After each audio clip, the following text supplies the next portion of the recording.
Good evening and welcome. Tonight I'm going to be painting a live stream.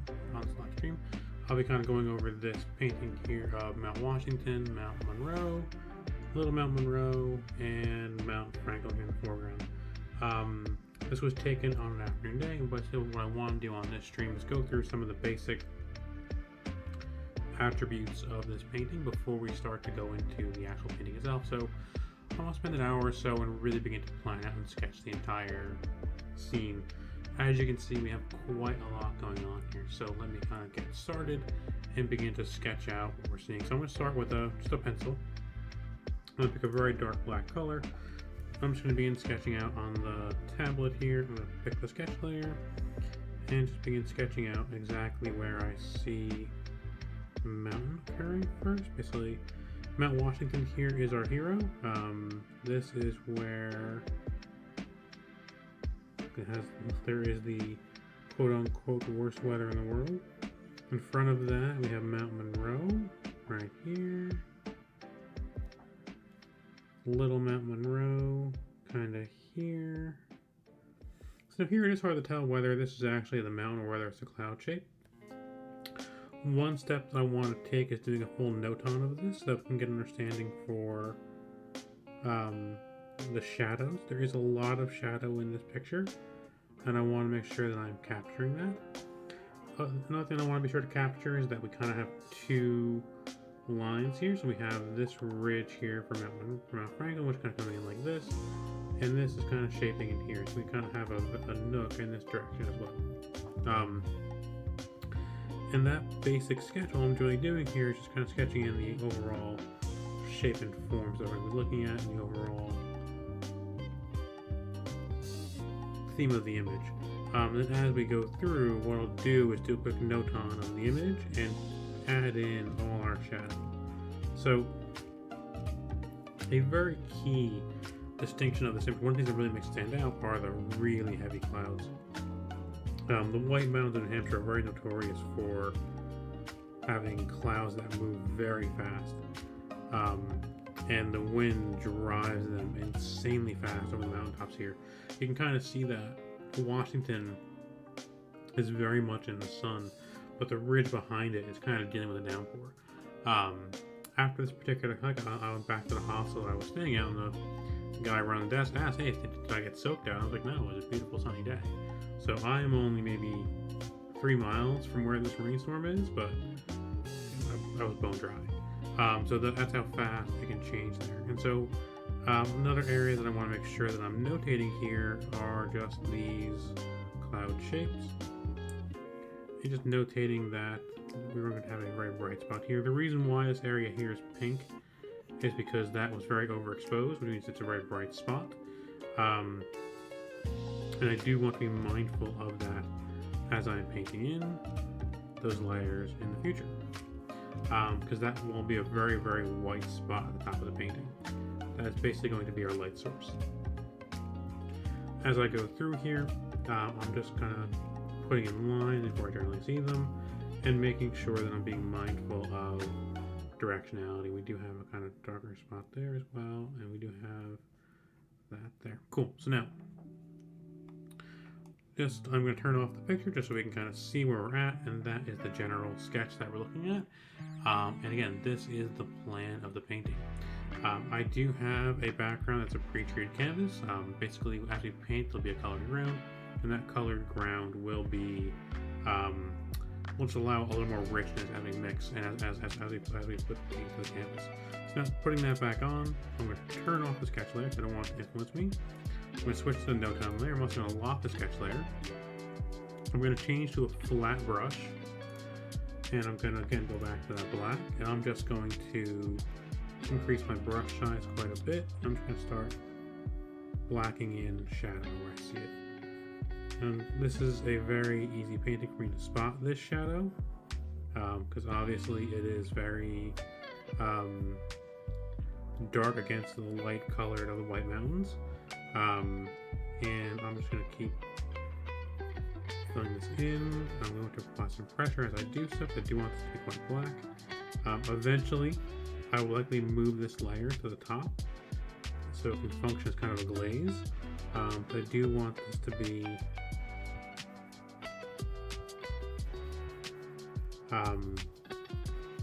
an area that's definitely a shadow. Now that's one way for us to influence the overall tone of the image, and to make sure that our dark areas are staying dark. Almost as if we are applying a pre-glaze to the canvas that I can move around. It's one of the beauties of working in a digital medium, is that I have the ability to actually go ahead and do this, and go ahead and make the layers be where I want them to be. So in a traditional painting, obviously I'd be stuck once the paint's actually applied to the canvas.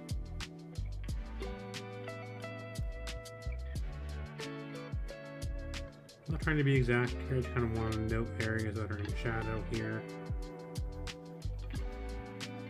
I also kind of want to note the direction I think the light will be coming from at the end. And now up here we also have a significant amount in shadow as well. These are kind of these dark clouds that are forming the base of our cloud layer here.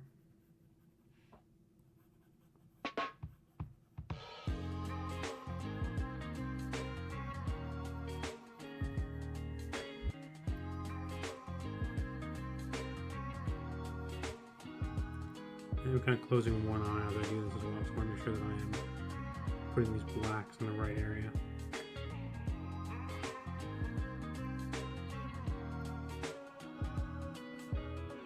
I want to make sure that I'm careful that I'm not confusing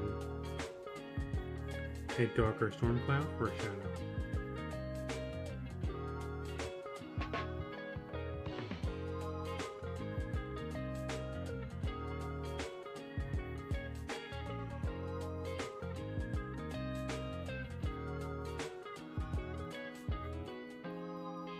Okay, I'm moving pretty quickly.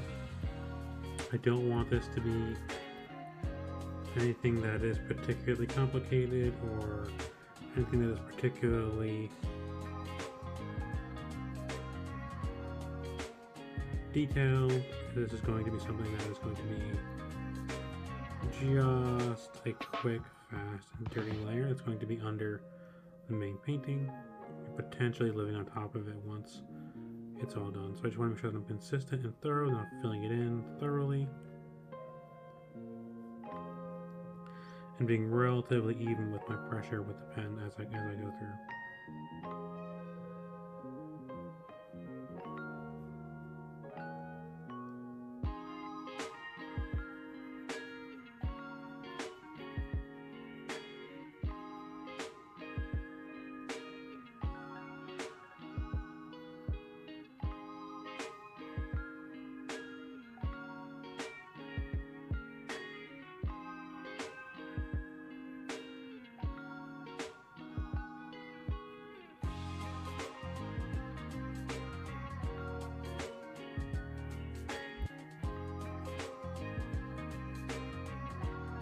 Again, the reason why I wanted this to be a flat brush is because I didn't want any texture to appear here. I didn't want there to really be anything on this image that would, like a shadow doesn't have texture basically. A shadow is only a shadow. Just don't want that to be quite as geometric as it is.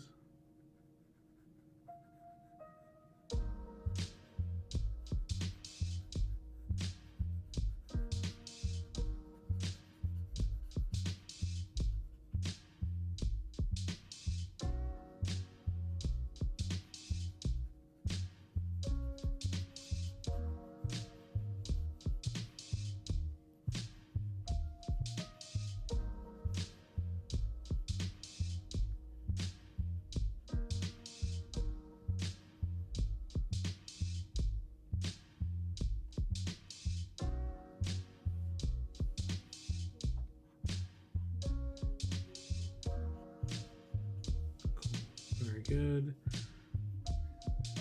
Here, we'll see some more.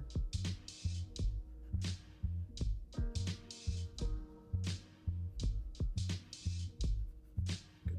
Cool. Now, back in here, make this darker.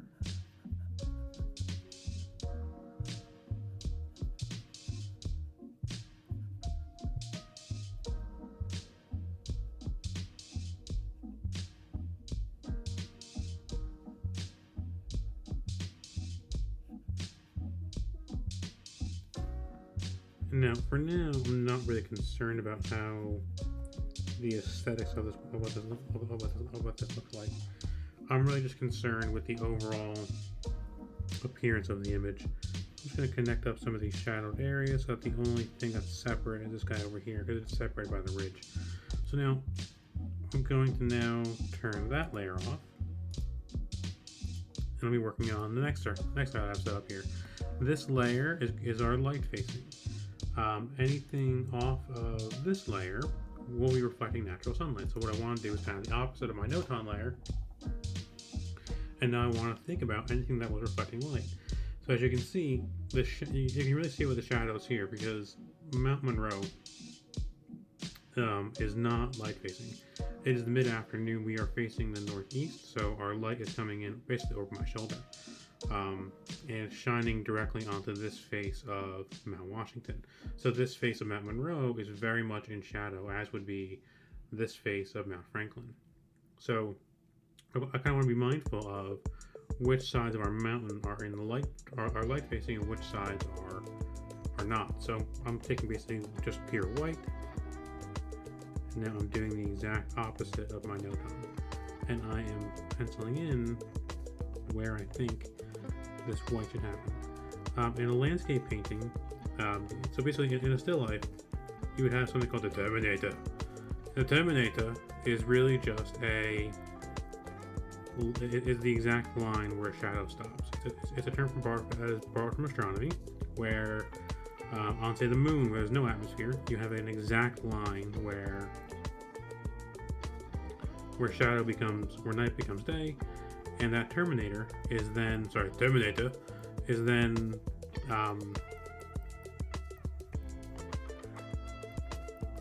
exactly where light and dark meet. In Earth's atmosphere, because we have a shadow, there is a penumbra, which is the exact same thing, but a dulled edge of that terminator, where the light side of an object meets the shadow side of an object. So now I'm not really caring about what's in shadow, what's not in shadow. All I'm doing here is defining that I have more light on this side of the painting than I do on the other side. So I'm going through, and I'm just quickly doing this. I'm quickly applying white paint here. And again, this will also be a glaze that I apply, and I'll probably apply this to be under the Noton layer, even though I kind of did it in reverse.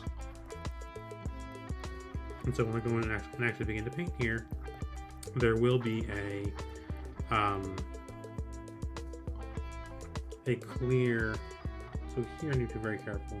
So I'm actually going to cut my brush size down quite a bit and actually be detailed here, because there would be some light on this side. Maybe not a lot though. And I'm a little guy on Little Mount Monroe. I call it that. That's actually what it's called. It's not really a mountain. It's actually just Little Monroe. It doesn't have enough prominence versus the larger Monroe for it to be considered a mountain, but it is certainly a feature of this landscape, even if it doesn't get to be a full mountain.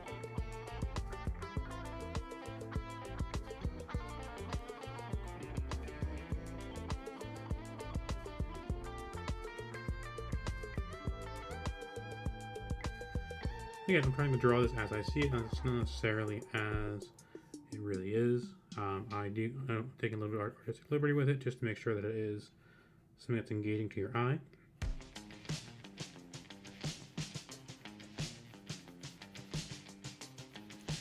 In digital painting, the way that we create a glaze is to change the opacity.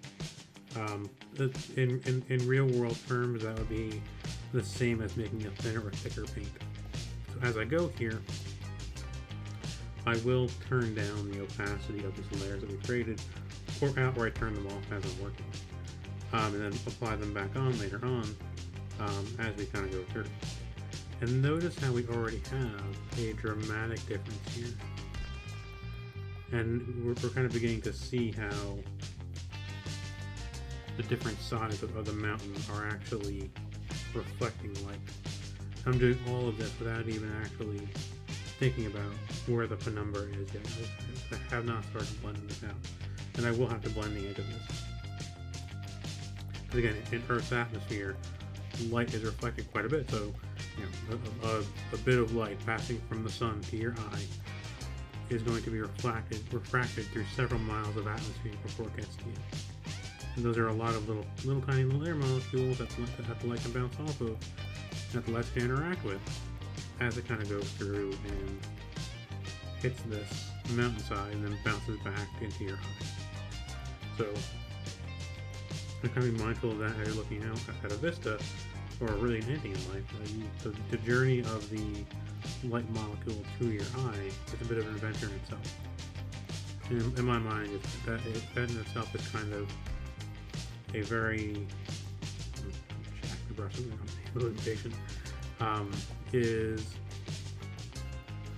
a bit of why I think some of these vistas are so beautiful and so complex, because they do have that extra character of the actual little adventure with the light molecules on. So I'm going to kind of go through, rough this up a little bit, just kind of smoothing out the bright area, which will be the brighter area we're painting. Getting rid of some of that striation there. Again, I don't really want texture yet. I just want this to be a flat white.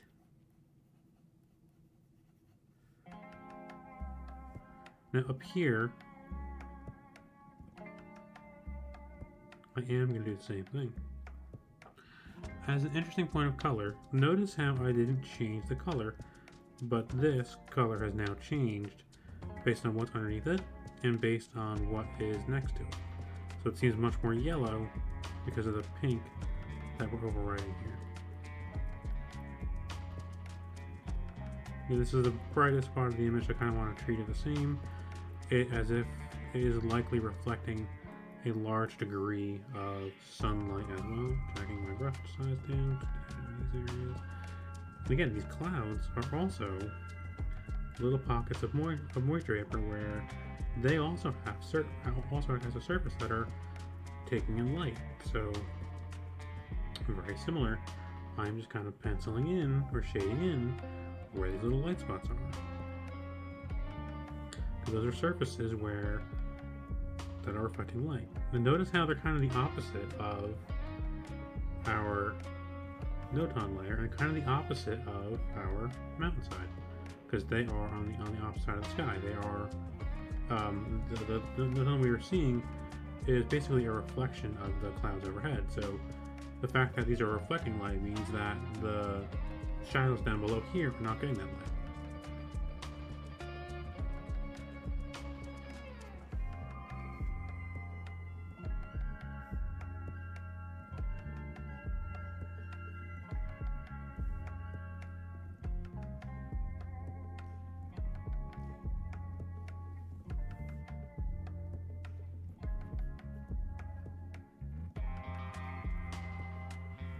Cool, very good. Now, so now when I turn all these back on, we get basically a muddy mess. And I'm going to again drop that below that. And now we're kind of beginning to see the overall. Oh, my bad. I'm not done. I'm not done yet here. Go away, noton layer. Go away, sketch layer. I forgot that I had to blend. So we're gonna take a flat blender brush that is much bigger than that, and I'm just gonna blend this out.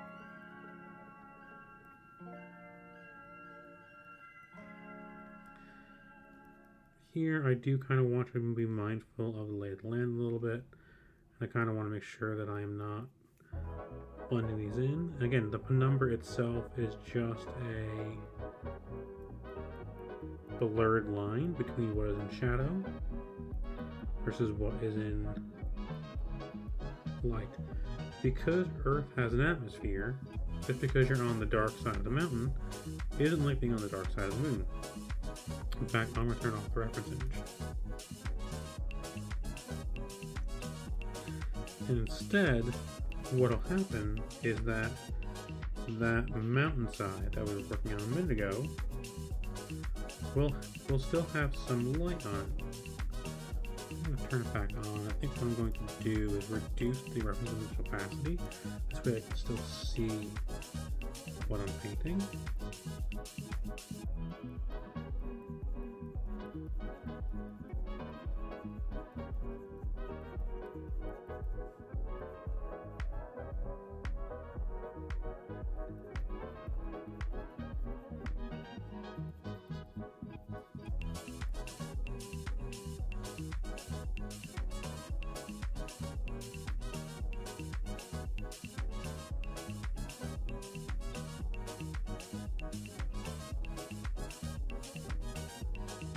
Again, all I'm really trying to do here is just make sure that we are understanding where our light spots are and where our dark spots are in this painting. Light and shadow are incredibly important parts of any painting, especially a landscape, because light will bring vibrancy to the image and light will bring a lot of light. Now, one thing I don't want to do is blend too much along this ridge line, because that'll create depth in the image, and that little gap there implies to the eye these are separate objects, and I want to make sure that I maintain that difference. In fact, that's actually still in the light. So I'm going to take my white brush again, and I'm going to add in some more white along here, which I can then blend down.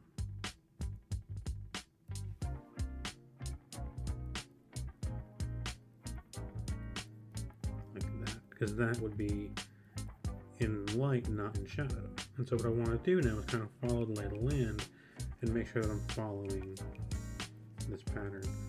And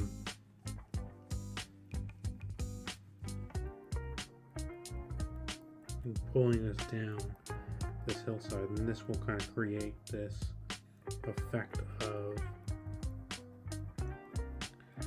a light side of the mountain versus the darker side of the mountain. I will likely have to go and do the same to the notan side. So a notan traditionally would not have blending at all. It would just have the strict interpretation of a shadow being of having that dominator effect to it. But again, Earth doesn't operate like that. Earth has refraction. Light bounces around. Shadows aren't pure like they are in space or in the moon. Even though this does kind of like a moonscape a little bit. I am actually going to also apply some more white, kind of not very liberally, just kind of right along here to that edge, because that ridge here would still be in the light if it wasn't a rainy day. And then I'll pull this down, and this will give us kind of a little bit of a light effect there. Turn that up a little bit and pull that down.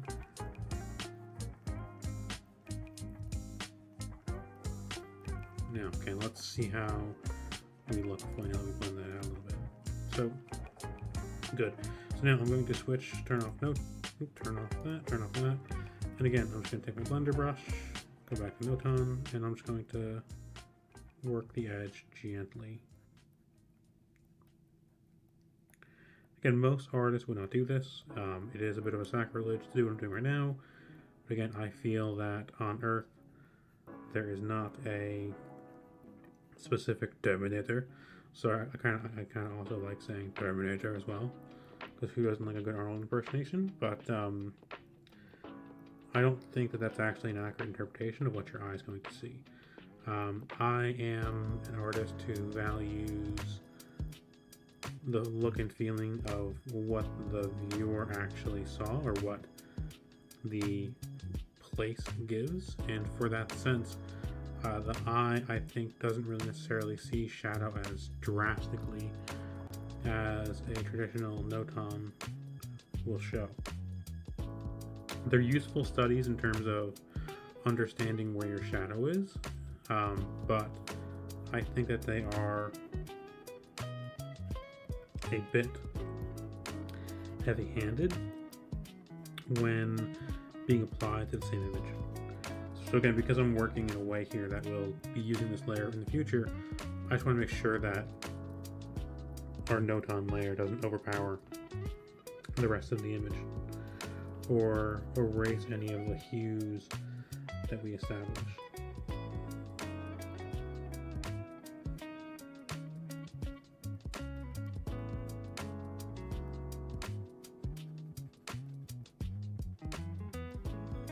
notice how doing this little rough edge here is making the clouds already seem much more cloud-like.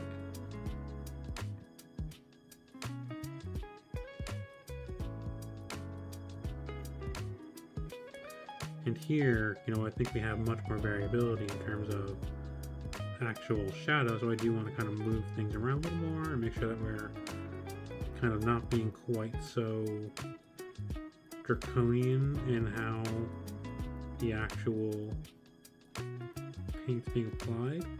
And this will help to give that real feel to the painting later on. And really help, I think, it really helped make it seem very alive later on. And the key to getting that is really mastering, understanding where light comes from and the power of light in painting. And that's my real goal for this finished work, is to really get a better understanding for how in my work I can use light and shadow to really empower that, the life of the image and the vibrancy of it, to really draw your eye. So one thing I'm also trying to notice here is where my eye is going overall, and I'm trying to be thinking about, you know, the overall composition of the image that I'm looking at as well. And really I kind of want to take a step back and see where I want the viewer's eye to be drawn, because this really is going to be a tale of two paintings. On the one hand, we have the sky up top, which will be very bright and very alive, and in contrast we will have the much more stoic and static mountains below. And it's very important that that is balanced, so that the eye is not drawn to one more than the other. And in a sense too, that bright sky should almost be capping the eye and pushing it back down onto the mountains below to see where the real hero of this image will be, which is going to be Mount Washington. And Mount Washington itself is kind of a folk figure in its own right, and kind of a rite of passage for northeastern U.S. hikers as they kind of go through and do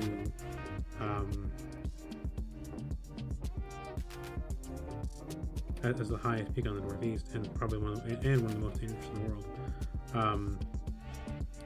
There are also a lot of backcountry skiers that choose to do it in the winter at their own peril.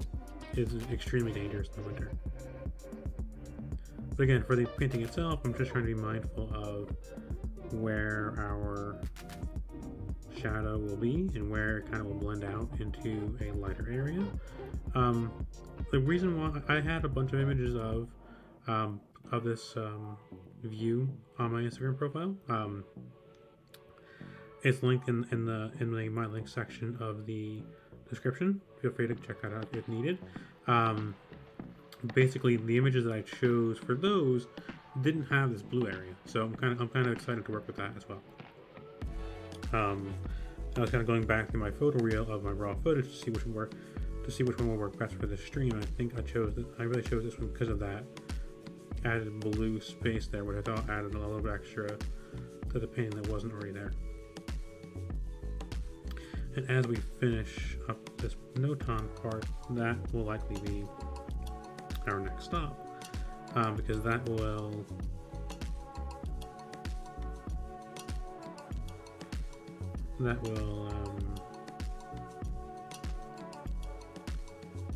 be our first layer of the actual painting. So that'll sit behind everything else. Cool. I am so forgot this guy down here. In general as well, in a Noton, there will not be a separate shadow. In this case, we obviously had one, so I felt compelled to include it. And again, like this is another Bob Ross phrase. I kind of love to quote him, but it's in your world, you have to make the rules. So if this in my Noton, if I want to have a shadow down there, I can have a shadow down there, and that's the way it's going to be. And your painting is exactly the same. The way you see it is the way it is. Now, I'm going over here. I'm going to lock all of our layers so far. I'm going to create a new layer. I'm going to turn these off as well. as well as a reference image. Whoops, nope, leave sketch back on. Sketch is locked, so we're good to go there.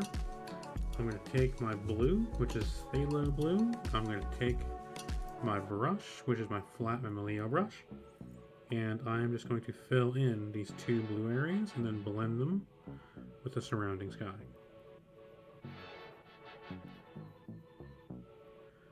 What I'm going to do really is just follow this line here.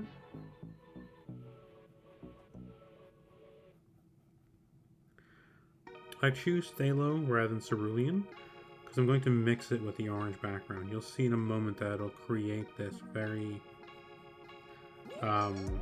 rich color as well. So let me take my blender brush, jack the size again, and really just begin to mix this out. And it really creates this lovely painter's gray that will create a blue that I feel is a bit truer than cerulean.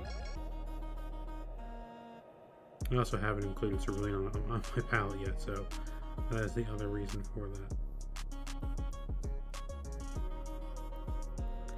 And I've also chosen the lightest shade of phthalo blue. And again, I'm really just trying to blend this out, smooth it, work through it. This is going to be under a lot of paint. This is really going to be an area that is not the focal point of the image. And I can always change the direction of my blending to mix more or less blue in to get and achieve the color that I want. I do blend on canvas, and that is how I achieve color variation. A traditional painter would do this on their color palette, but I am choosing to do so on here. In digital painting, the other option would be to play with the color wheel, which is out of frame, and pick the exact color you want. I don't think that's an effective way to add character to the painting. I think that is something that detracts from it overall and removes character from it. You're not able to get the same kind of variation in character as you can by blending on canvas. And notice how even in this little area that I'm working through here, there is quite a lot of variation in that blue. Even though as of right now we aren't really looking at anything much. And I'm trying to be kind of conscious of the edge and just kind of dance around it some. And here we're probably going to need to have this be quite blue, so I'm going to pull from the blue and mix in that direction, going in a counterclockwise motion, and then switching it up to clockwise as I move through here.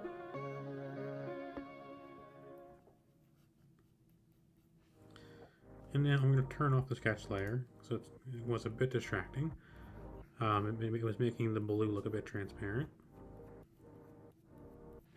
So I'm going to now just keep going through, again working through here, and you can kind of see as I'm doing this, it's kind of giving the illusion of clouds, even though we haven't really made them yet. So that's going to be a little added character as we add on other colors on top of this.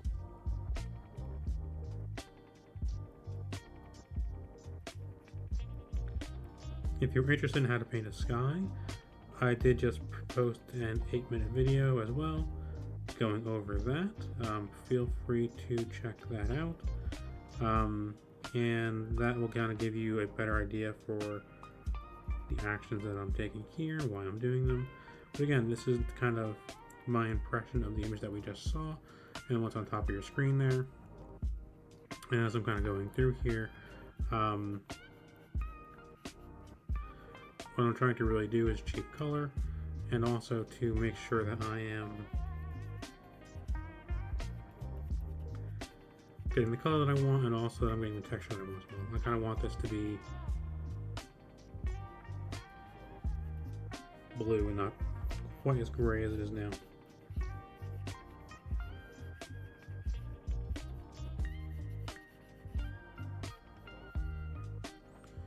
Again, just kind of working through.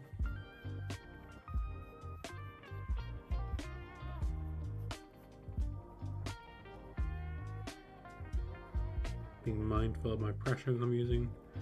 You guys can probably hear me scratching away a little bit.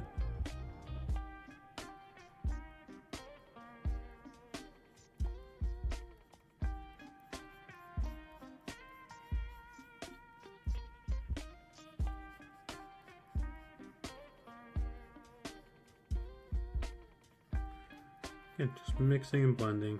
It's very important to be patient when doing this, and very important to let the colors come to you so that you get that very alive feeling, that very prominent feeling of where the blue should be. As I'm doing this, I'm kind of also getting an idea of where the clouds are going to live too, because they're already kind of taking shape a little bit as I do this.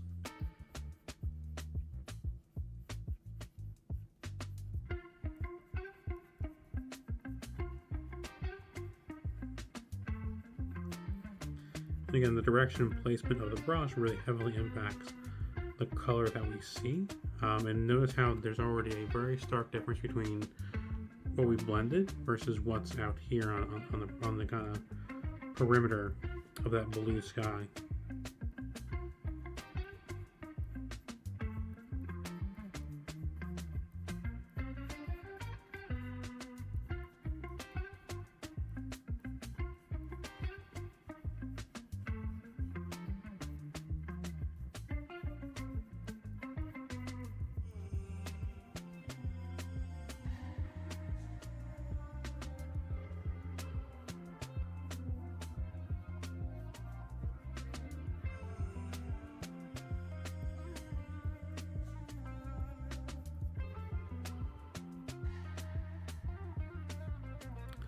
I'm also trying to really spread this blue color out and let it kind of stretch as far as it can, because again, this will add character to the base layers, and it will kind of create a textured feel as well. It's going to live behind all those other layers. I am going to try to keep all the layers active at all times as I'm going through, and that will allow character to develop as the colors that we apply mix.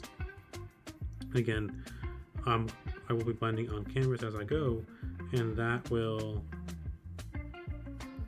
also allow some of that character to take hold, and I'm kind of trying to be mindful of the shapes that I'm creating now, because I'm trying to actually create some things that could be clouds.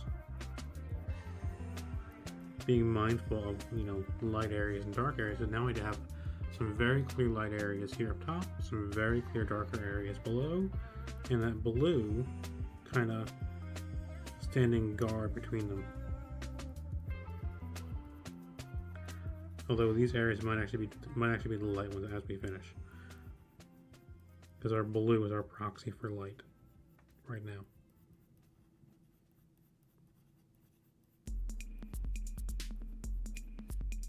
Cool, and we're going through, just blend it away.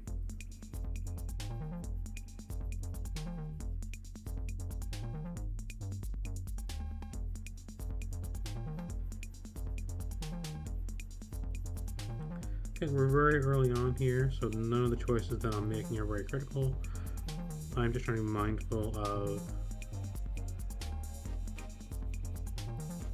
where we had our light and our shadow, but even that is very malleable at this point, and it will only be a roadmap to what we create going forward here. And again, as I pull this out, we're kind of getting more and more complex. And we're beginning to see this orange color being our proxy for our light areas. Yeah, I was definitely wrong before. The orange is definitely the lighter area. Sorry, darker area. We'll figure it out. No big deal. I'm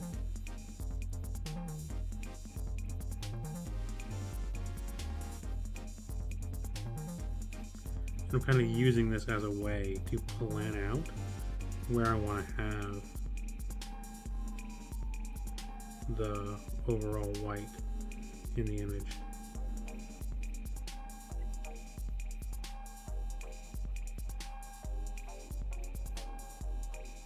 And as I kind of go through, all I'm really doing is looking at this, pulling it through, and beginning to work through the image as a whole, and just kind of begin to think about where our clouds are going to live and where our light spots are going to live versus our dark spots.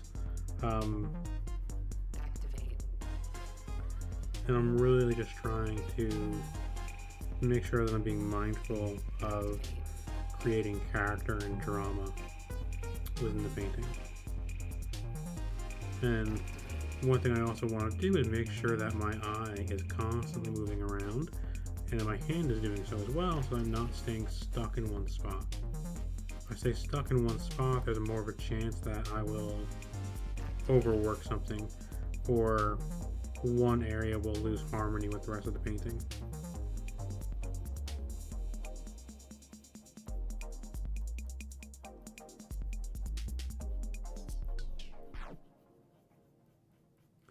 As I'm going through, I'm really again just trying to go through and go over this and pull these areas down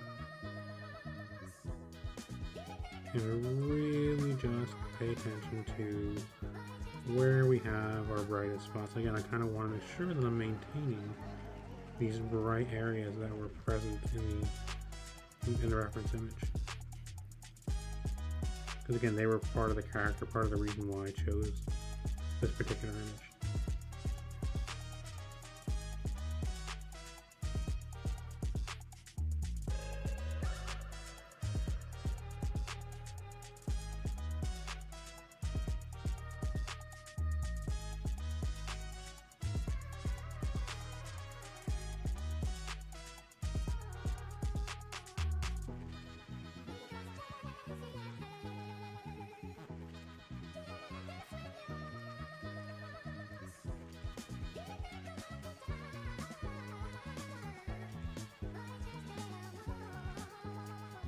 And just kind of being mindful, letting the color move, letting the color speak. In this case, letting the light speak as well. And really just letting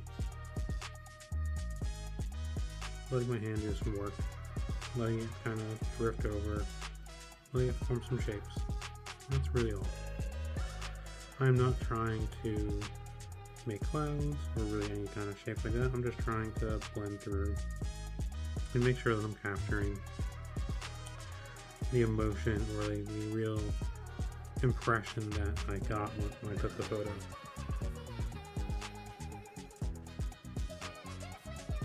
By the time I took that photo, I was exhausted, by the way.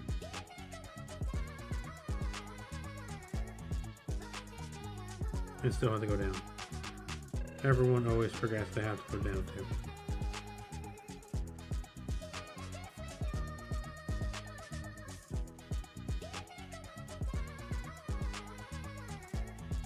And just lightly putting in these cloud shapes. Just shapes. At this point, they're only what Bob Ross would call indications. Just subtle little indications. Nothing that's gonna upset the apple cart. Nothing that's gonna really scream out, "Hey, I'm a cloud." Nothing like that. Just gently kind of going through.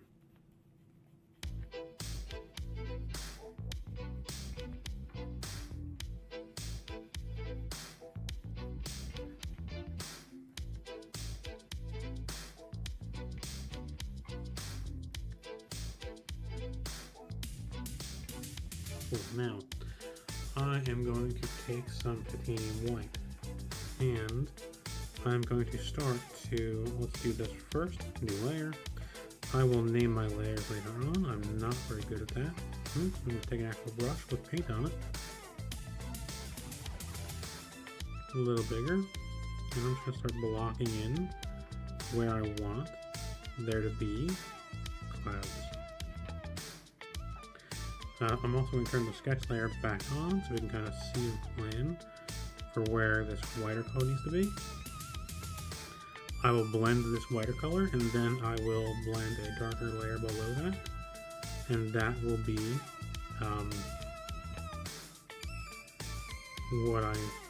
that'll be our shaded area.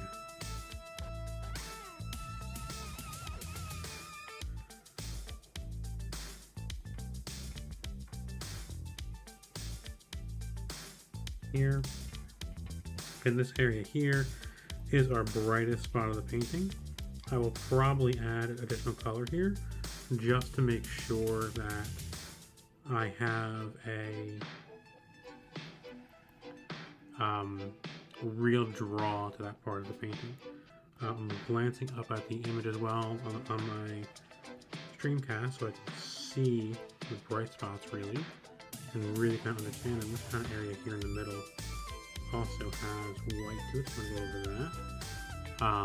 And then it kind of curves into this area here, so I'm going to do that. And it's also kind of into here. And into here, but not really in there. There's a little gap there, so I'm going to try to maintain that. And then we also have some horizontal ones here. And like this. Sometimes in a painting you have to make a bold choice and just go with it. And that is really the main striking point, the main confidence point. And we also have some white spots kind of here as well. And we have some here as well. Cool. Now I'm going to take my blender brush and I'm going to let this play. And I'm going to try to pull these clouds in a downward direction and have it shake hands with our blue area. Nice and gently. Just like that. I'm going to turn off the sketch layer. Now that we're blending. And really just kind of let the painting do its own work and take its own shape. And really make sure that I'm not overly focusing on one particular area or one particular thing. And I'm also making sure that I'm not focusing on trying to make an exact replica of the reference image.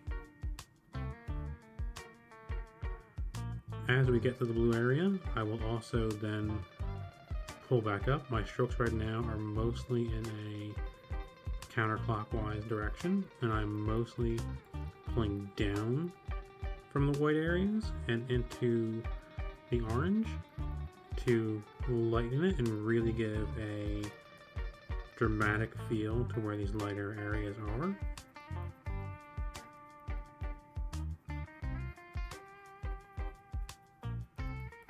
But for now, I really just want to fill in as much as I can with this first base cloud layer. I'm going to go back in a minute, add another layer on top of this where we're going to add on the grayer sections that we saw.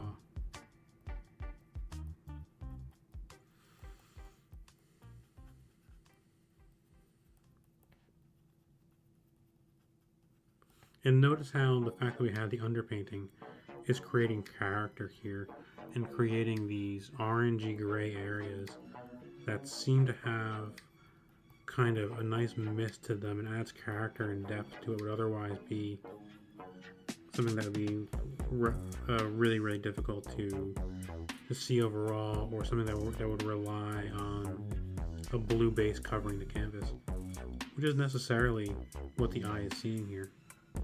Oh, that's really good. I like it a lot. I really like how it's mixing with it. I really enjoy how it's mixing with the blue layer here. I'm really liking how it's doing that. Again, as I hit the blue, I'm going kind of in the opposite direction. Oh, I'm kind of going through, just kind of working my way through.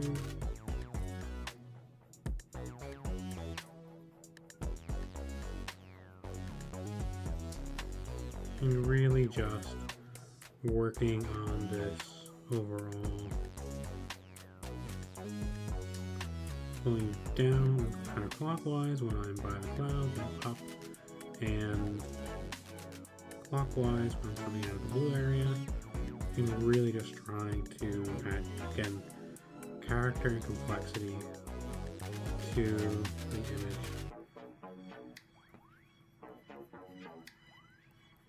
And really letting the brush play as I pull down these clouds as I pull down and work across the painting as a whole. Again, I really want this section of the painting to really feel like a weight. And I really wanted to push the eye down. Well, in contrast, I kind of want the mountains to lift the eye up. So there will be that kind of interesting area of play. And now notice how I'm also kind of now beginning to affect what our blue looks like. And now we are getting that lovely blue that's much closer to cerulean and much closer to sky blue. And this is also adding in depth, because now it seems like there are also clouds that are further away.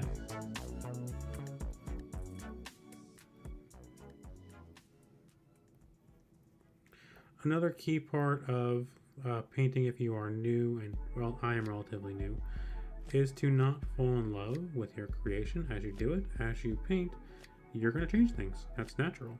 It's okay. Sometimes you love a detail you made, and as you're going through, you touch it and it changes it. That's fine. That is part of the process of creating a painting that looks and feels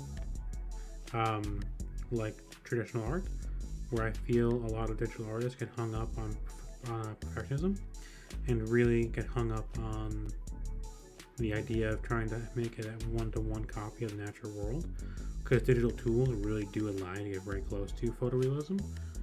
But here, I think I really want to make sure that I am not striving to achieve that, and I am instead working to just make sure that I am blending through, and to make sure that I am blending the paint down to the canvas, and really making sure that I am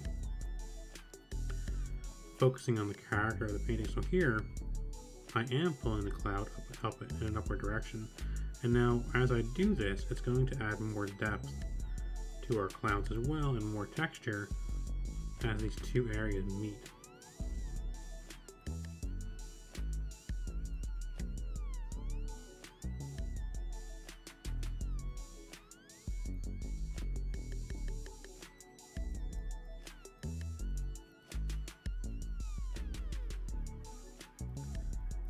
And now we're beginning to have depth and dimension to our clouds that we would not ordinarily have.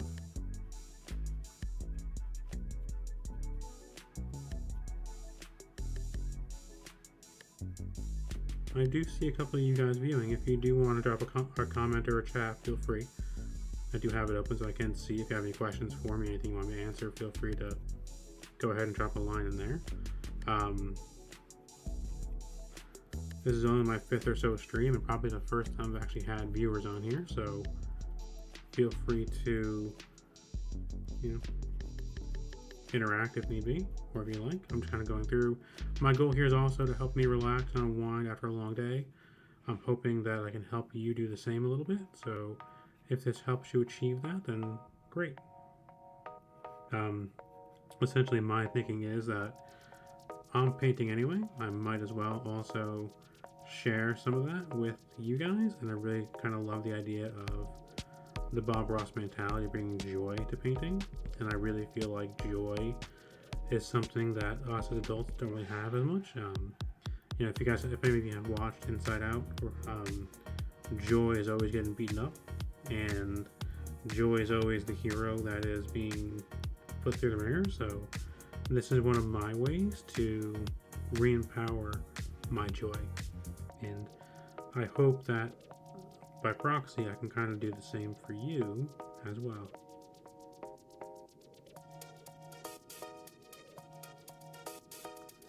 So here I'm trying to bring this white further in and further down to this little area here. Here I need to make sure that I'm pulling down if these clouds are further away. And this is kind of going down below the ridge, so that's fine.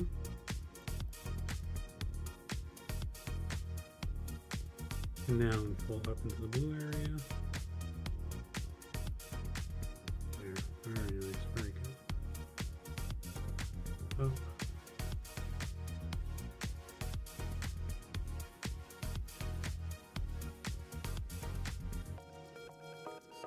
As a Krita painter, I do love how Krita can create these absolutely dynamic and vivid skies. And I do kind of love how dramatic they become with the underpainting as well.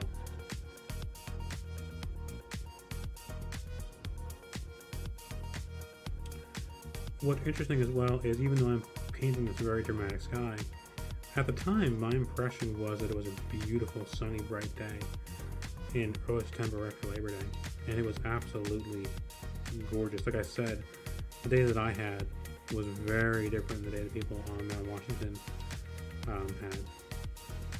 And on the, I closed that down, never mind. On the ridge that is just to the due east of Mount Washington, kind of on the Tuckerman Ravine side.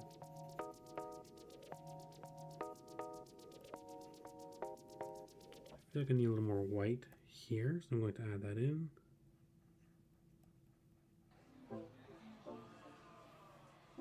Back with the blender.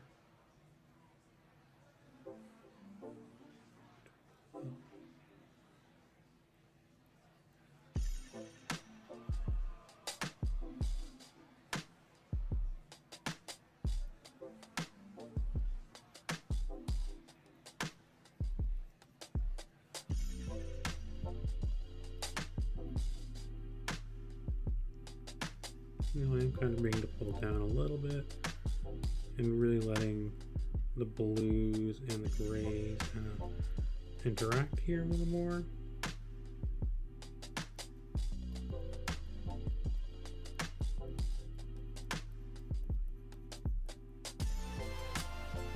And it's also very important to not be overly focused on a small section of the painting and to really let it grow and let it do its own thing.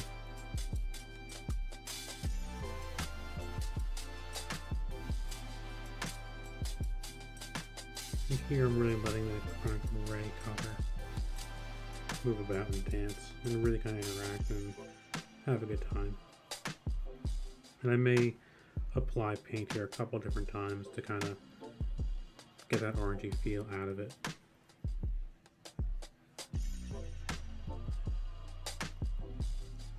Because it really is a very fine area that we created there of where there are two separate areas.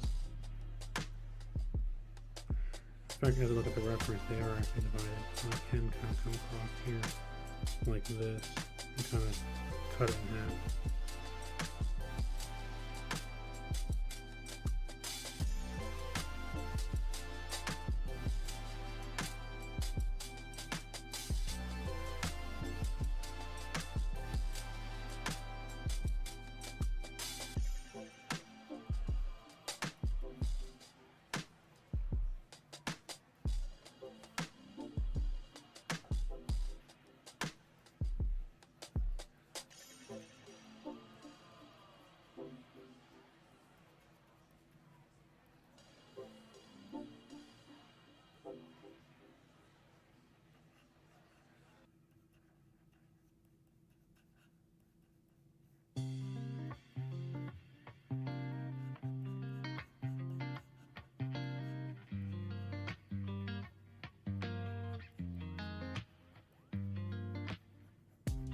And now I'm kind of going to take my brush through and kind of try to remove some of the paint that we've added and restore this blue area we have underneath.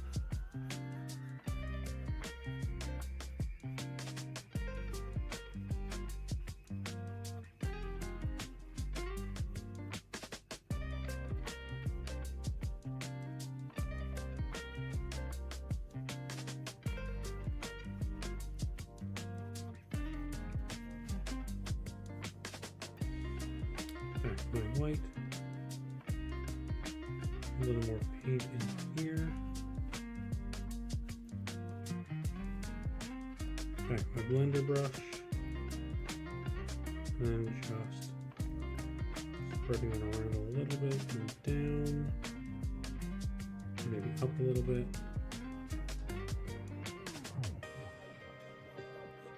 Down a little bit. Down here a little bit.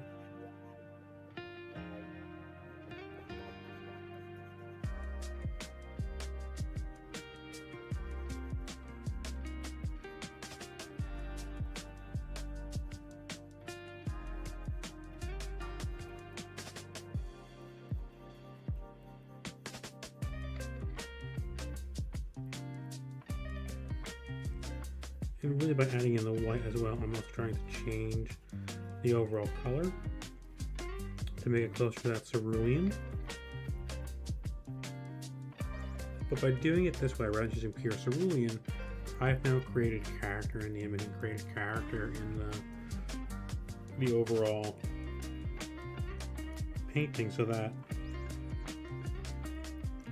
you know, I'm not starting out with a perfect sky blue where I'm going to be kind of get anxious if I change or affect that sky color, because it will lose that kind of appeal to it. By starting something like phthalo, I am getting a color that I know is not sky blue, and then I'm blending colors to achieve the color that I want on canvas, rather than starting basically it's kind of like starting with the endpoint when you pick the exact color you need, rather than kind of working through it. I've been kind of working on there quite a lot, so I'm going to move on. Again, I don't really want to do much blending in the bright area because I want that to maintain its brightness. I'm also going to really fast turn on our light facing layer again, and look how much brighter that becomes. So I'm kind of okay, and I really do want to make sure that this is kind of maintaining that overall light spot.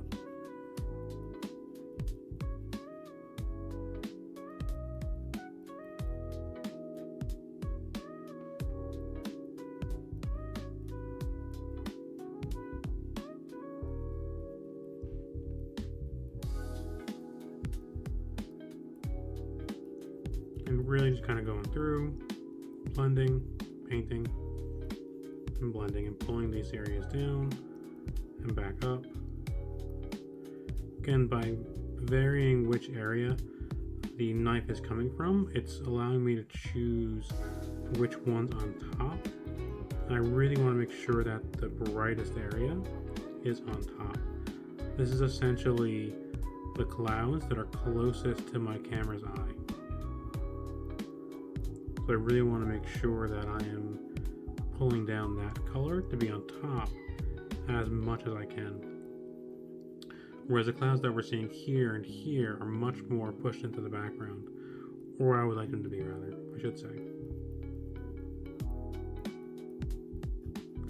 And we're going to achieve some of that when we go on to the next layer.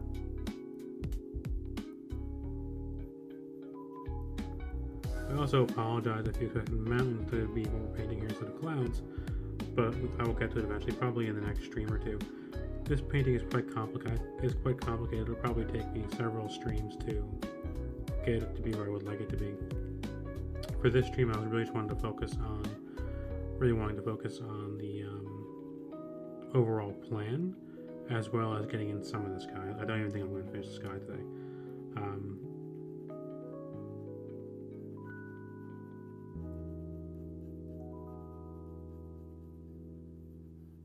Again, really just trying to work through and really just trying to blend away.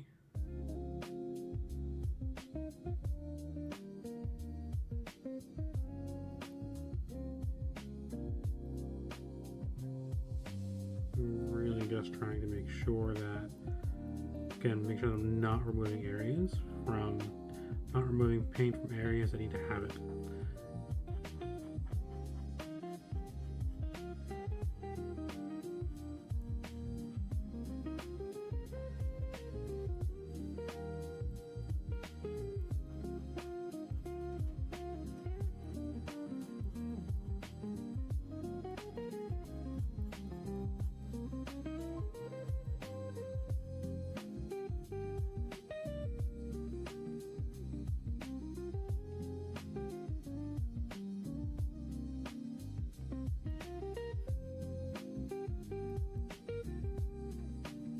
Again, I'm just trying to make sure that I am being mindful of the overall shape that I want. I am not trying to be overly specific. Sometimes I catch myself doing that and I have to try to stop it. One way that I'll do that is by changing the area of painting that I'm working on. And that'll force my eye to reset and force my eye to move on to something else.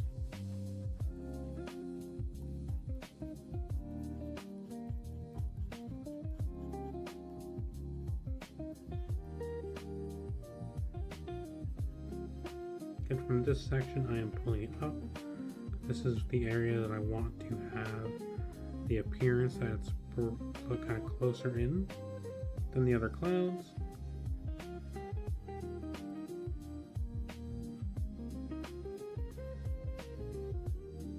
Notice how bright this part of the image has now become.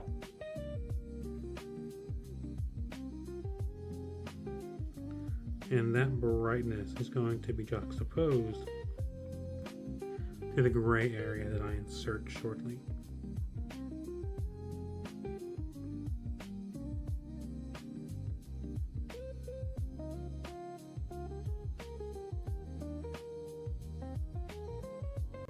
I'm probably going to go for another 30 or so minutes before I call this session a day. But I hope you are enjoying it for those of you that are watching. And I hope that you are unwinding a bit at the end of your day.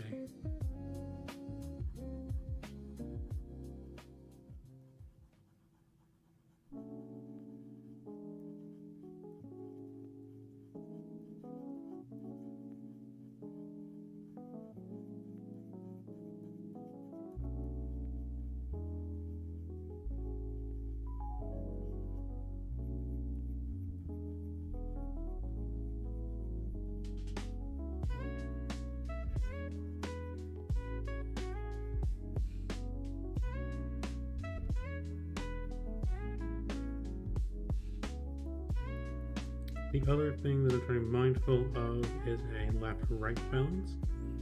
And on the right-hand side of the image is obviously our sun-facing side, as we kind of talked about earlier on. Sorry, I said it backwards. On the left-hand side is our sun-facing image. On the right-hand side is our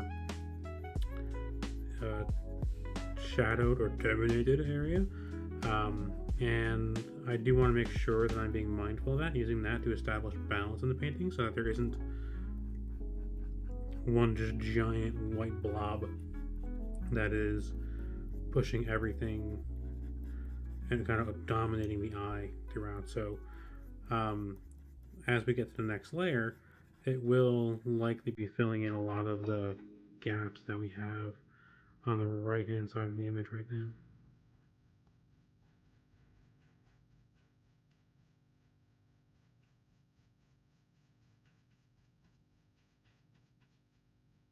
Even now we have these beautiful orange painter's grays appearing,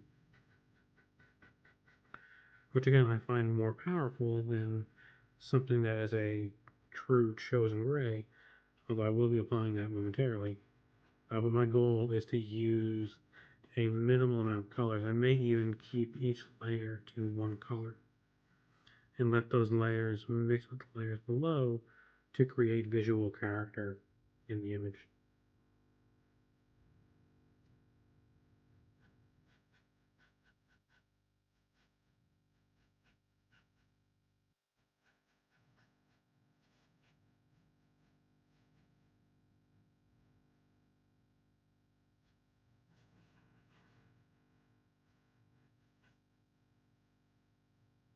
And letting my eye work more with my hand and jumping from different areas of the painting so that I'm not overly focused on one particular area or one particular thing. By this point, I'm also likely below or very close to Mount Washington, so I want to make sure that I am not caring too much about things that I'm going to cover up anyway. Because this line here is roughly where that ridge was, and I'm thinking that I'm likely even probably below it already. And I also may force that ridge up into a higher point of the image versus where it is in reality in the image. The view there is from the top of Mount Eisenhower, in case I'd rather mention that. Mount Eisenhower is the second presidential, and it's the second shortest of the lot. Well, at least I think it is. 4,800 feet, something like that. with Mount Washington being around, I think, 6,800 feet or so.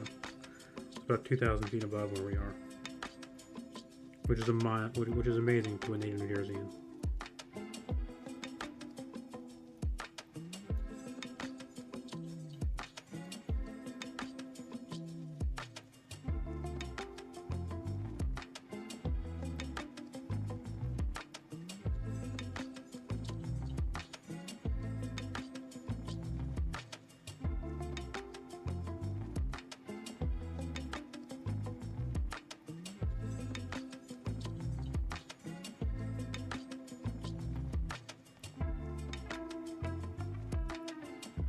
This spot is further back, so I'm going to pull this in downward direction. I'm going to let it establish, but I want to make sure that I'm pulling this and not letting it grow to appear as if it's on top of this image, of this part of the cloud shape here. I also may leave a gap there to be filled in by our darker color, and I'm going to pull this up a little bit to create a little more space for that color to exist.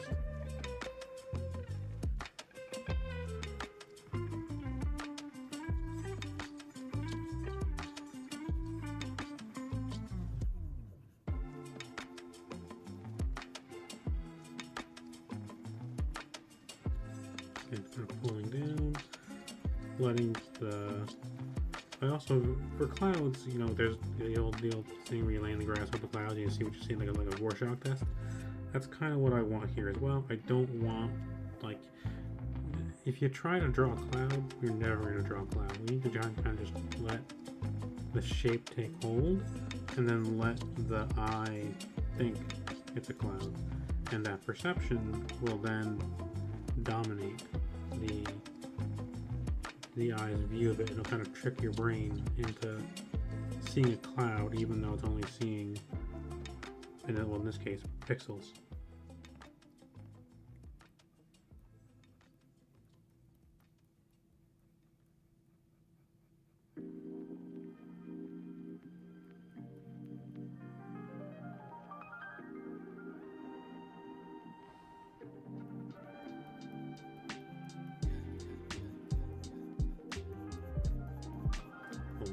Downward, letting these colors interact to make the grayer area.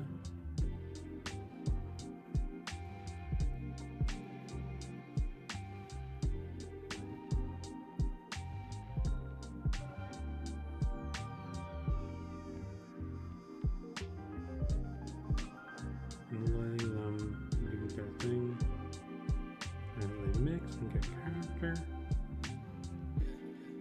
Letting the sky fill itself.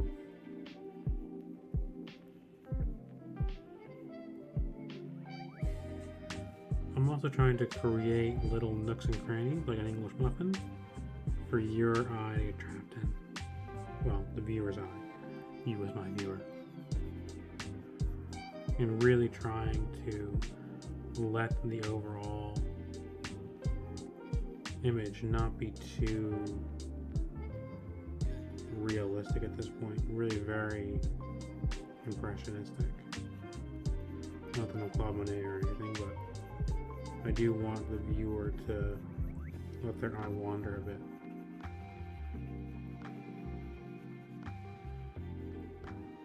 The kind of thing you would sit and stare at for a while if you saw it hanging in the gallery, and kind of let your eye really take in the feast that's in front of it.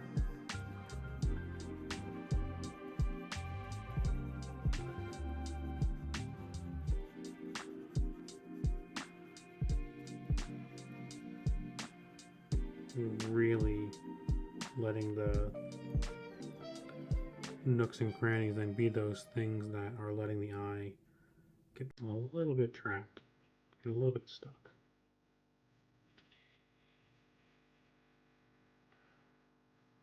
Turn the sketch layer back on so I can see where I am, and it's very good. So I really don't want to pull much below this line, which is why I turned it back on, because here I actually want to change direction and go like this. And what this will do is create that appearance of of rain falling. Because now we are in part of the painting where we have rainfall. I'm actually going to pull up here as well. And as I alternate pulling up and pulling down, it'll create that line that kind of lets us see where that is. So I'm kind of going to go right across here as well to let that feel like it is that terminus. And then I'm probably going to go right across here as well. Now we can see, yes, absolutely, we are absolutely below that ridge. And then similarly, I'm going to go right across like this to allow it to define that bottom ridge there. Now, um, I'm going to insert a layer here. I'm going to put it below that layer too. And I'm going to take a darker gray, pick our brush, and I'm just going to go like this.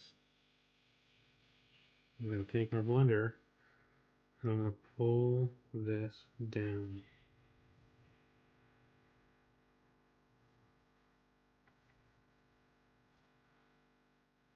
I'm going to pull that up.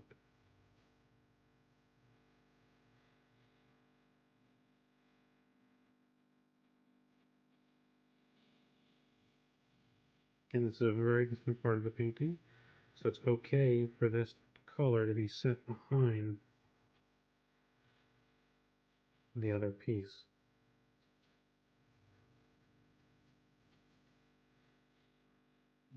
On the brush size, and again, let this work, let this get pulled down.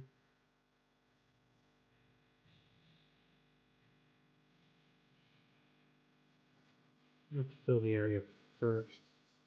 Actually, let's go back and put more paint on the canvas.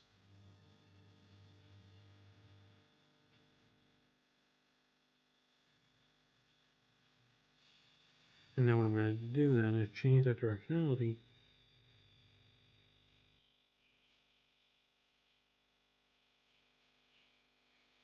And kind of work in this upward and downward motion to create that feel that I want.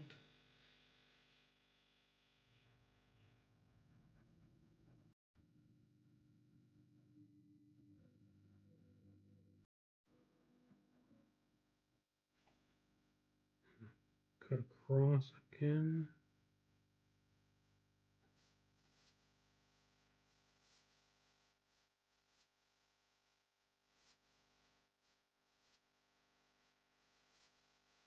Again, really trying to work this down.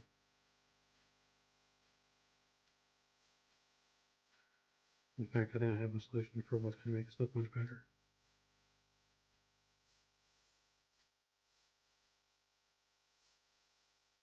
I'm going to keep working this real quick first.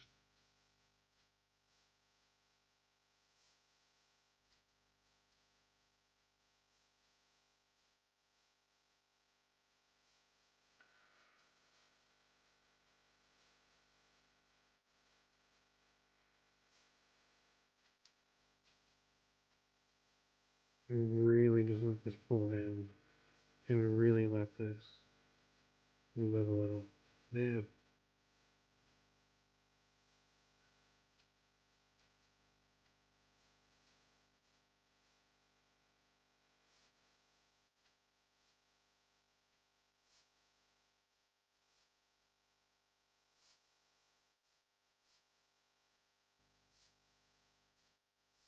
now we'll go back to that sky layer and pick our blue.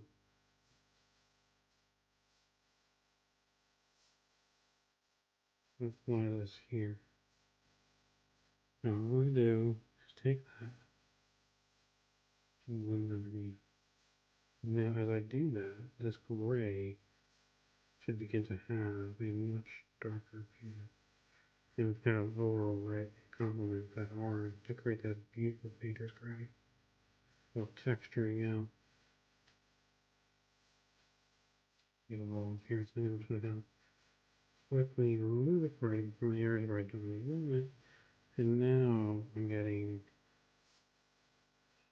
a much nicer area than I want to get. Similarly, much smaller brush. I don't really want this to be something that's heavy. I'm going to trace around that one earlier. And then go through that, take that. And move it and kind of work it in so that it's kind of there. Back to here. Going down, down. Change up the color a little bit.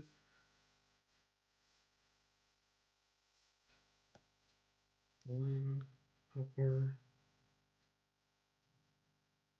Texture on this particular layer is important because we want this to convey that much more downward sense and much more vibrant, well, not really vibrant, but much more vertical nature of that part of the image. Cool. Now I'm back onto my main cloud layer. Brush size can increase again. We're back blending again.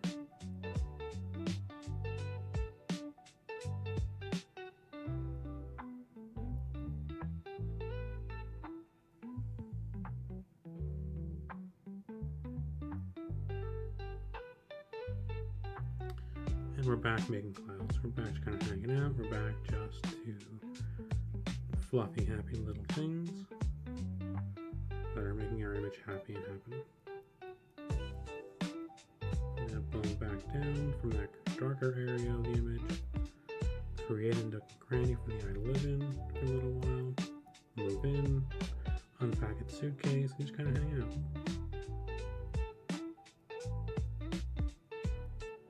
And really just let it breathe a little. Cool.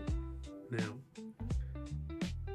I am noticing a lot of different spots where I can really see where I was working harder than I want to. Let me turn off the sketch layer, and I really want to make sure that I'm not having these much heavier striations here, because I don't necessarily want that to take over the image and have too much texture. Fluffy clouds don't have texture. They're fluffy. To get rid of that, I'm applying very light pressure.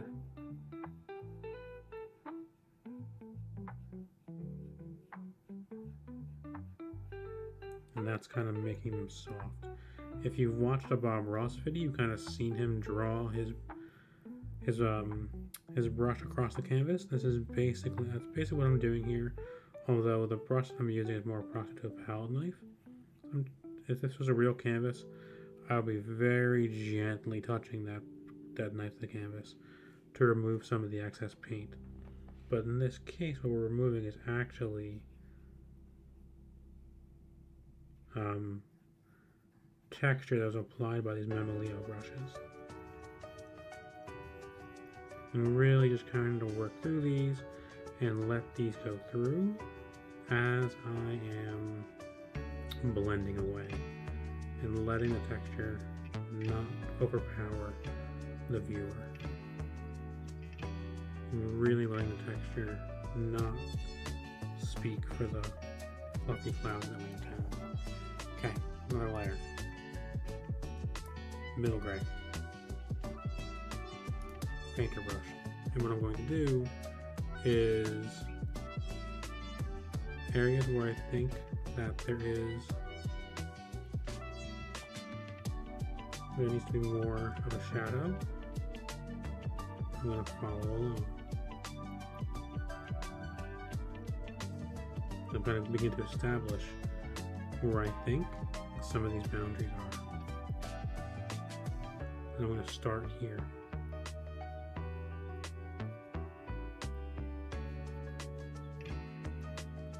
Now, one thing that's important is I'm not trying to overwrite the orange.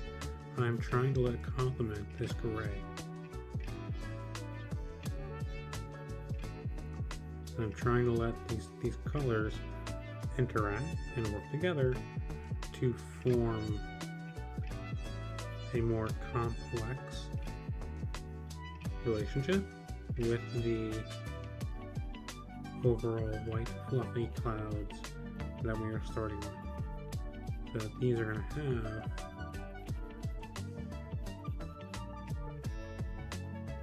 and define our brightest spot. And by having this darker color next to it, it's going to make our bright spot look even brighter.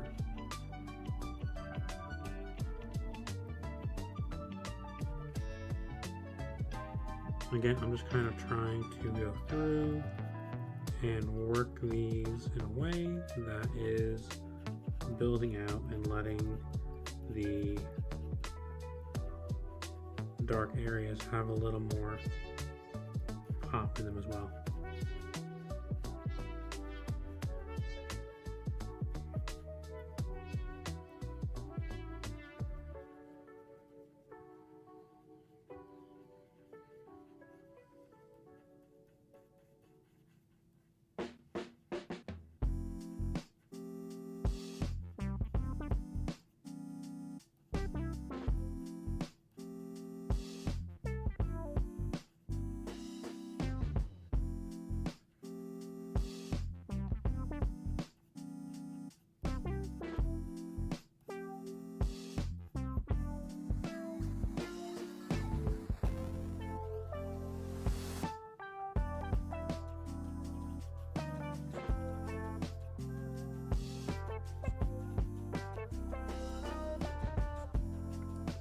Keep doing that.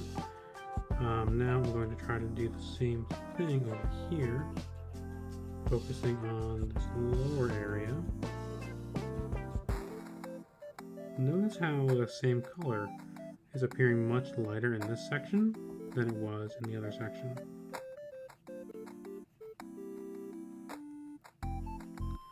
Even though it's actually a darker tone. That's because we're allowing the paint to mix on canvas, and we're allowing the paint to add that complexity itself, and that is giving this character of having different shades, even though they are the same, look very different. So like they're very close on the screen, and they look different, just because of what's next to them and what they're applied to and what they're being mixed with.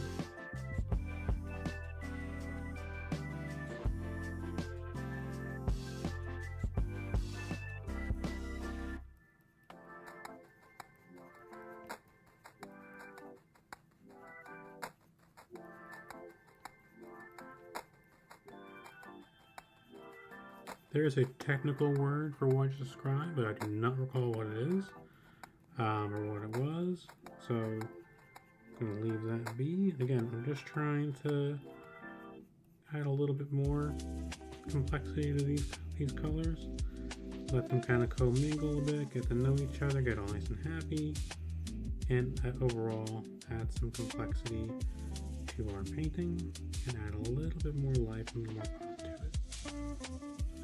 Cool. So that area is looking pretty nice.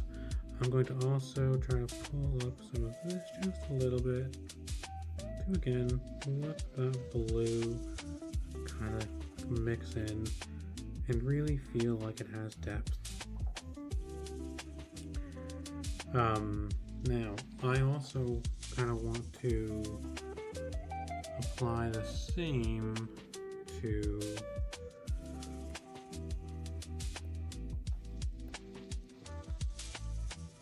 here and really apply a much darker shade along this area,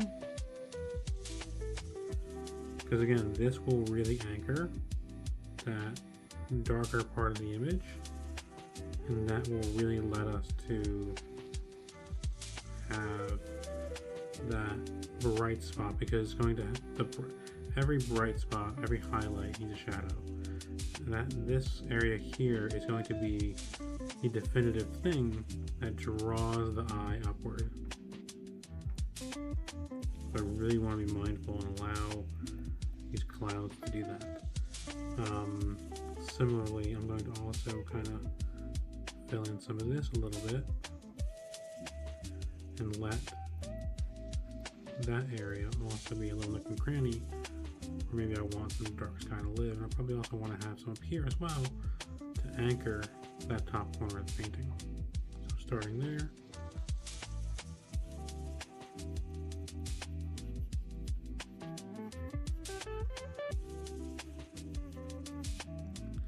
Again, I'm really letting a lot of these colors interact, and I'm really letting them play with each other. I'm really letting it form the complex character that I want in the painting, so that the clouds even themselves appear to be alive and like appear to be a storm that you don't want to be in, which is pretty much every Storm of the White Mountains. If you see some YouTube videos on there, they can be quite scary. So I definitely want to try to convey that feeling of, you know, once this storm rolls in, this is not a place that I want to be. And notice how by adding that little darkness in, this area has now gotten much brighter, and how that bright spot now sings just a little bit louder and sings out a little bit more, so that we have that little bit of character there. Again, very similar here, where I'm kind of going through, letting my palette and knife do the work here, letting my eye just kind of, letting my hand just kind of drift letting my hand drift kind of whimsically, and letting my hand kind of just touch on things and like add that fluffy character to the sky that I want, and really letting it to breathe a little as I'm going through, and really letting it be something that is alive, and really letting it be something that has character and definition to it.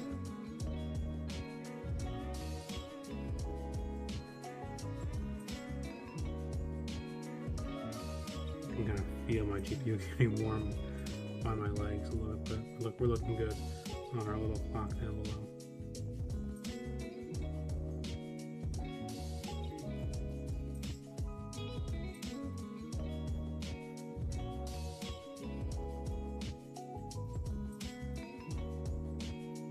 And really just letting these paint and colors live and breathe and develop some complexity, so that they look like a fluffy cloud. And look how much better that looks than it did a couple seconds ago.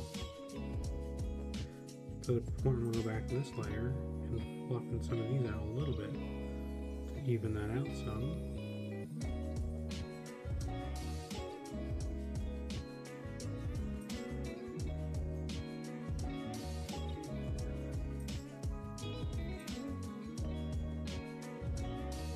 Trying to just let everything play together and nice and happy in this little world that I'm creating. I am not being mindful of really much of anything yet. Nothing here is exact. And even then, even if your eye gets trapped here for a little bit, it'll probably be pretty forgiving to see the clouds. You know, the clouds are by themselves the most abstract form imaginable.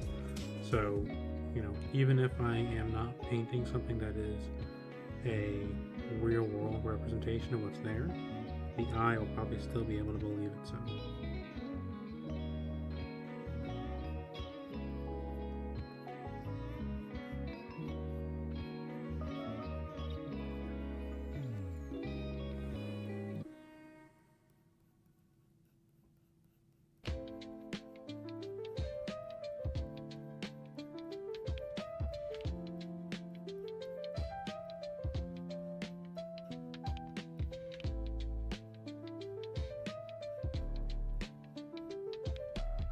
And really just letting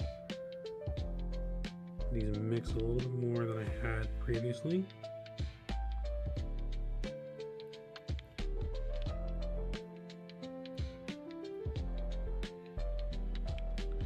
Again, I think this is going to be a really important area of the paintings. We're trying to be, I'm kind of okay with me overworking it a little bit.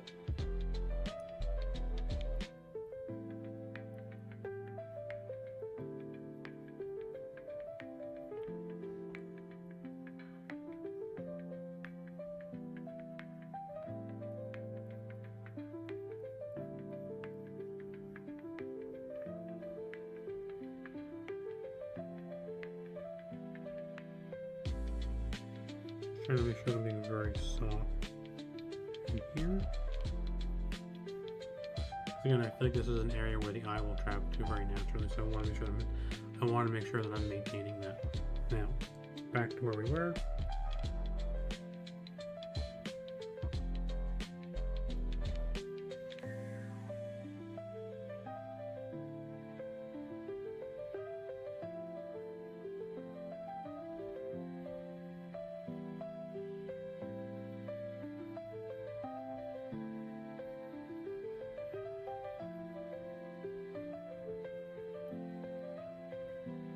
Back to where we go.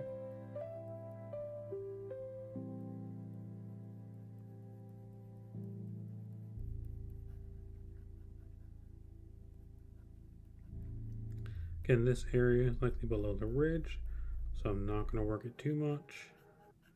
I just want to make sure that the color is there so that I can influence the complexity of the part that is visible. Just like that.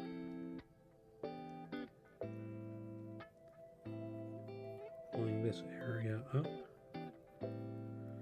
letting it interact and live and kind of mix into these other areas, so that's not necessarily something that is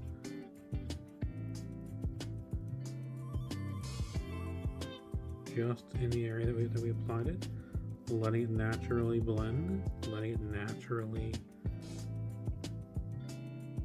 kind of form dark spots that are not sharp. I want them dull. I want these areas to have character to them.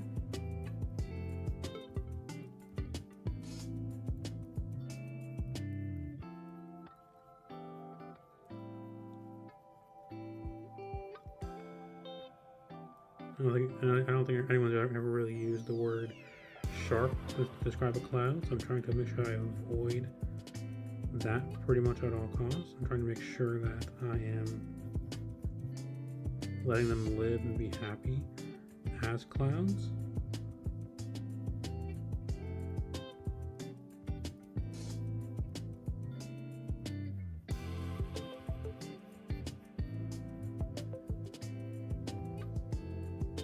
That orange underpainting again is giving something a little bit extra to add onto this to give it a little bit extra pep and step, so that it has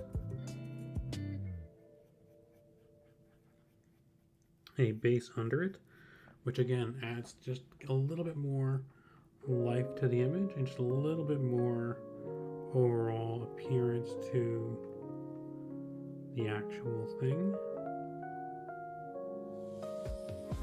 And I'm probably going to come back and add more color in. Well, it's going to be some more color that kind of lightly add in more grays to this, so we have a nice overall tone, and so that we have a much darker part of the image here, and likely in this section as well.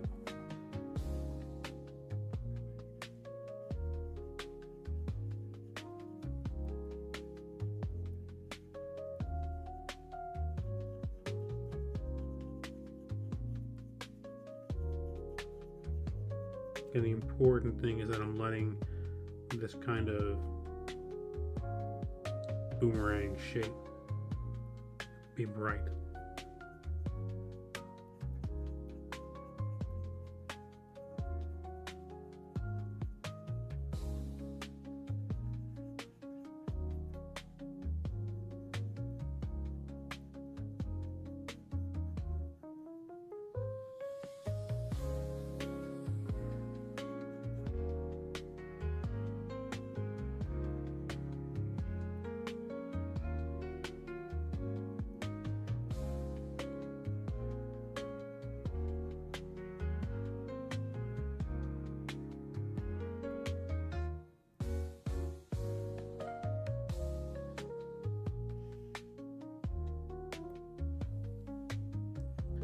Taking on my darkest gray here, I'm just kind of again work to fill in some of the areas that are still gaps there, letting that further add depth to this.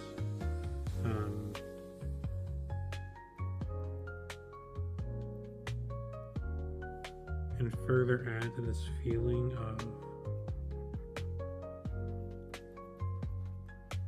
a storm that is not going to be pleasant, and a storm that is not something like, you know, this is a summer afternoon thunderstorm. It is not a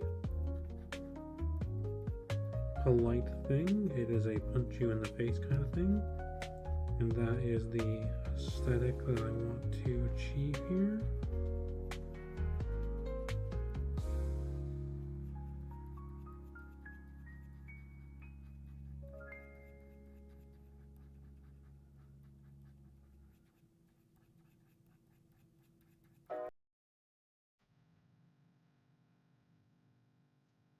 I'm really just trying to let these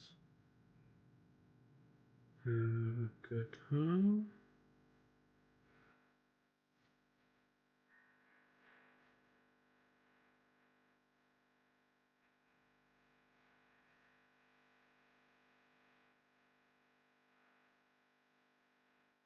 Have a little depth. But letting these lighter areas come through and pushing this darker part of the image back.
Okay, I'm gonna save my work here. Thank you for the guys that joined. Hope you enjoyed. Hope you had a really relaxing time. Hope you're able to kind of watch me do this. Hope we're gonna relax a little. Enjoy the rest of your evening. For those of you that are not watching live, please go ahead and like, subscribe, and thank you.